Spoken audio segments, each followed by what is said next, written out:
Welcome to ईजेएफ academy. मैं हूं doctor Geetanjali. Current affair series में आज का टॉपिक है evolution of eukaryotes from prokaryotes. तो यूकैरियोट्स क्या है? These are higher organisms. ये ज़्यादा डेवलप्ड ऑर्गेनिज्म होते हैं, और जो प्रोकैरियोट्स होते हैं दीज आर लोअर ऑर्गेनिज्म, हम इनको कह सकते हैं। इट मीन्स कि काफ़ी लेस डेवलप्ड ऑर्गेनिज्म है प्रोकैरियोट्स। तो प्रोकैरियोट्स जब अर्थ का फॉर्मेशन हुआ था तो पहले प्रोकैरियोट्स का ओरिजिन हुआ और उन्हीं से यूकैरियोट्स डेवलप होते हैं।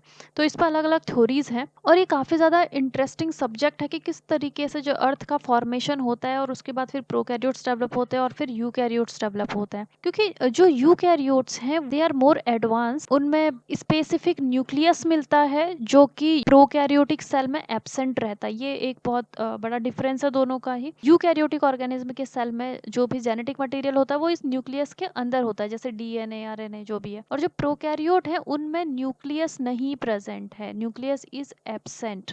तो इनका जो डीएनए है वो सेल में इसी तरीके से इम्बेडेड रहता है। इसके अलावा जो प्रोकैरियोटिक सेल्स हैं इनमें ऑर्गेनिल्स नहीं पाए जाते हैं ज़्यादा, जबकि जो यूकैरियोटिक सेल्स है इसमें आपको बहुत सारे ऑर्गेनिल्स मिलेंगे। फॉर एग्जांपल साइटोप्लाज्मिक रेटिकुलम है, क्लोरोप्लास्ट है, गोल्जी अपैरेटस है, ये सब मिलते हैं। तो एक प्रोकैरियोटिक सेल जो कि इतना एक सिंपल सा सेल था, उससे एक एडवांस सेल जो कि यूकैरियोटिक सेल है वो किस तरीके से ओरिजिन होता है, इस पर अलग अलग थ्योरीज हैं। एक मेन थ्योरी जो इसमें दी जाती है दैट इज एंडोसिम्बायोसिस थ्योरी। एंडोसिम्बायोसिस का क्या मीनिंग होता है? देखो, सबसे पहले तो है सिम्बायोसिस। सिम्बायोसिस का मीनिंग होता है कि जब दो species, species A and species B, दोनों साथ में रहते हैं और एक दूसरे को बेनिफिट देते हैं, किसी न किसी तरीके से दोनों एक दूसरे को बेनिफिट दे रहे हैं, तो ये आपस में एक साथ रहते हैं। अब एंडोसिम्बायोसिस का मतलब ये है कि एक स्पीशीज ए दूसरी स्पीशीज की बॉडी के अंदर रहता है, तो उसे हम बोलते हैं एंडोसिम्बायोसिस।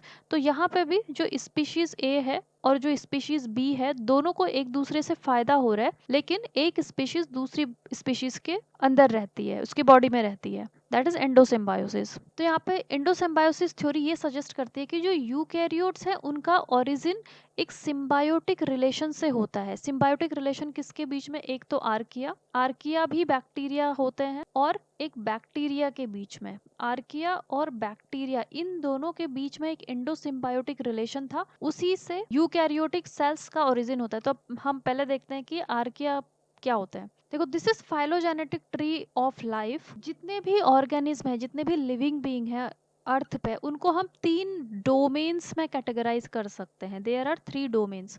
पहला है बैक्टीरिया, दूसरा है आर्किया, और तीसरा है यूकैरियोटा। तो बैक्टीरिया में बहुत सारे स्पीशीज, जीनस आते हैं, और फिर आर्किया में भी बहुत सारे स्पीशीज और जीनस आते हैं।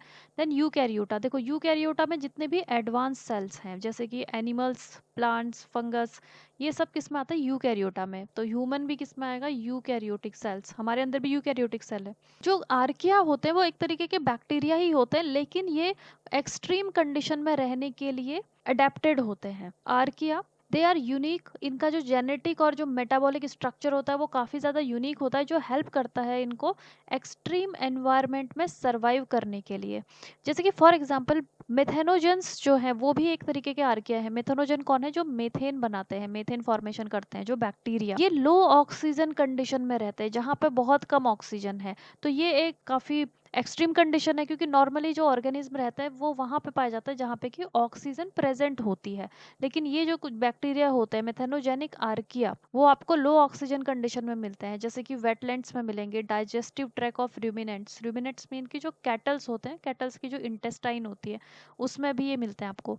दूसरे थर्मोफाइल। तो थर्मोफाइल आर्किया वहाँ पे मिलते हैं जहाँ पे बहुत ज़्यादा हाई टेम्परेचर होता है, जैसे कि हॉट स्प्रिंग्स। यहाँ पे पानी का टेम्परेचर बहुत ज़्यादा होता है, जैसे 60 डिग्री, 70 डिग्री सेल्सियस। इतने टेम्परेचर पे भी ये सर्वाइव कर पाते हैं। उसके बाद आते हैं हेलोफाइल्स। हेलोफाइल्स वो होते हैं जो सलाइन एनवायरनमेंट में मिलते हैं, जहाँ पे ज़्यादा सलाइनिटी होती है, जैसे कि सॉल्ट लेक्स में, ब्राइन्स, यहाँ पे आपको ये मिलते हैं।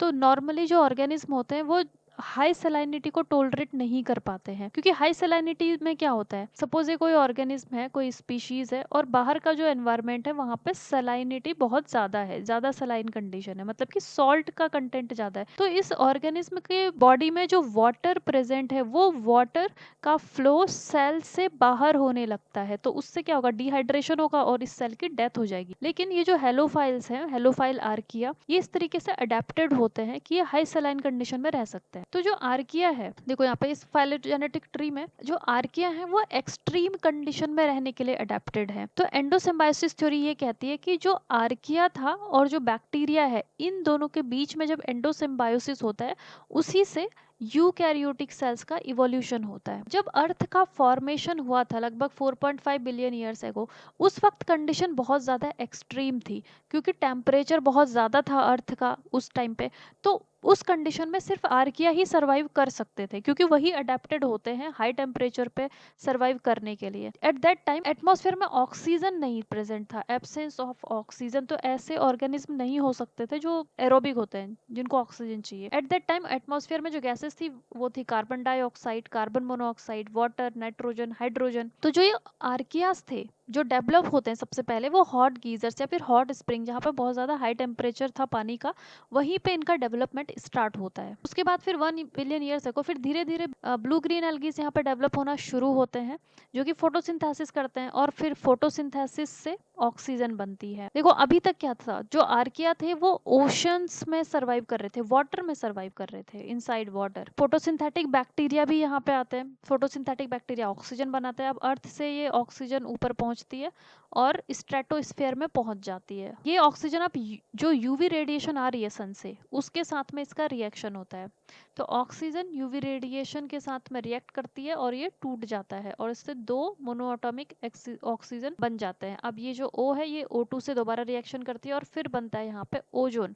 तो इस तरीके से जो स्ट्रेटोस्फेयर है वहाँ पे ओजोन लेयर का फॉर्मेशन हो जाता है। अब जो ओजोन लेयर है वो यूवी रेस को, जो सन से आ रही है यूवी रेस, उसको अर्थ पे पहुंचने से रोकता है। तो पहले जो ऑर्गेनिज्म थे वो लैंड एरिया में इसीलिए सर्वाइव नहीं कर पा रहे थे, क्योंकि यहाँ पर यूवी रेस पहुंच रही थी। ओजोन लेयर बनने के बाद फिर यूवी रेडिएशन अर्थ पे नहीं आ पाई। उसके बाद जो ऑर्गेनिज्म थे वो ओशन से निकल के फिर लैंड में भी डेवलप होना शुरू होते हैं, और ऑक्सीजन यहाँ पे बन जाती है।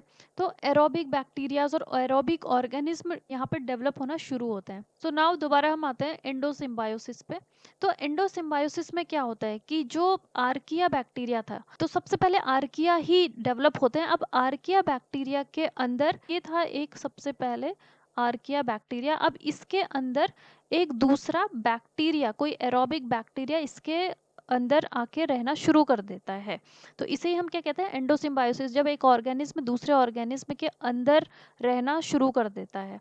अब ये दोनों एक दूसरे को ही बेनिफिट यहाँ पे पहुंचाते हैं। जो ये बैक्टीरिया है ये एक्सट्रीम कंडीशन में, जो बाहर का जो एक्सट्रीम कंडीशन था जिसमें कि सिर्फ आर्किया ही सर्वाइव कर पा रहा था, तो उस कंडीशन में भी सर्वाइव करता है, क्योंकि इस आर्किया बैक्टीरिया के अंदर ये इसको सिक्योरिटी मिलती है, सेफ्टी मिलती है। और ये जो बैक्टीरिया है ये एनर्जी प्रोड्यूस करता है in the form of ATP, और ये एनर्जी इस आर्किया को ये प्रोवाइड करता है। तो दोनों को एक दूसरे से बेनिफिट हो रहा था और दोनों एक दूसरे पे डिपेंड हो जाते हैं। तो जब दोनों एक दूसरे पे डिपेंड हो जाते हैं तो एक नई टाइप की सेल का यहाँ पे फॉर्मेशन होता है, उसे ही हम कहते हैं यूकैरियोटिक सेल। तो इस तरीके से अकॉर्डिंग टू दिस एंडोसिम्बायोसिस थ्योरी, एक आर्किया और दूसरा जो बैक्टीरिया है, इन दोनों के एंडोसिम्बायोसिस से लेटर ऑन यहाँ पे यूकैरियोटिक सेल का फॉर्मेशन होता है। प्लांट सेल्स किस तरीके से बनती है, प्लांट सेल्स भी यूकैरियोटिक सेल ही है। यहाँ पे जो बात हो रही थी यूकैरियोटिक सेल की, ये एनिमल सेल्स की बात हो रही थी। अब जो प्लांट सेल है, क्योंकि प्लांट सेल में क्या चाहिए, उसमें क्लोरोप्लास्ट चाहिए। तो यहाँ पे क्या होता है, जो आर्किया है उसमें एक फोटोसिंथेटिक एल्गी, वो इसके अंदर एंडोसिम्बायोसिस की प्रोसेस में इसके अंदर सरवाइव करता है, रहता है।